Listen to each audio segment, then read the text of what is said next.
વાવ થરાદ પંથકના પ્રધાનમંત્રી પોષણ શક્તિ નિર્માણ યોજનાના કર્મચારીઓએ પોતાની પડતર માંગણીઓને લઈને આક્રોશ વ્યક્ત કર્યો। ભારતીય મજદૂર સંઘ સંલગ્ન કર્મચારી સંઘ દ્વારા આયોજિત વિરોધ દિવસ નિમિત્તે કર્મચારીઓએ કલેક્ટરને આવેદનપત્ર સુપરત કર્યું। તેમની મુખ્ય ફરિયાદ છે કે દૈનિક 8 કલાકના સખત શ્રમની સામે તેમને માત્ર 3750નું માનદ વેતન ચૂકવાય છે, જે અત્યંત અન્યાયી છે।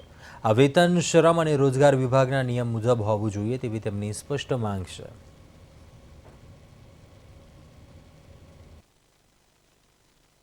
ધણીધર તાલુકો, વાવ તાલુકો, 5 તાલુકાની બહેનો અને ભાઈઓ બધા સંચાલકો અમારો પગાર વધારે, અમારી મહેનત પ્રમાણે રસોઈયાનો પગાર બરોબર, સંચાલક બહેનોનો પૂરતો પગાર મળતો નથી। ગામો મજૂરીઓને 600-700 રૂપિયા મજૂરી મળે છે, એવો અમને પગાર મળતો નથી। અમને અમારો પગાર કહેતા પણ શરમ આવે છે। એટલે સરકારશ્રીને વિનંતી કે અમારો પગાર વધારે અને એનજીઓમાં ન જાય, બાળકોને પૂરતું પોષણ મળી રહે અને એમને પણ ગરમ પોષણ મળી રહે, ખોરાક બીજો, એવી અમારી વિનંતી।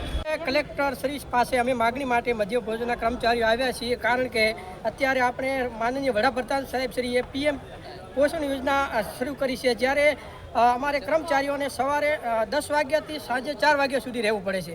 જ્યારે અમારું ઘણું બધું શોષણ થાય છે, ત્યારે કોઈ પગાર પણ વધારે આપવામાં નથી આવતો। તમે સમજી લો સાહેબ કે 350 રૂપિયામાં શું થાય। જ્યારે આજે મજૂરી કરતો માણસ જ્યારે દિવસના અહીંયા 500-600 રૂપિયા કમાતો હોય તો અમારે 100-150 તો શું કરવાનું।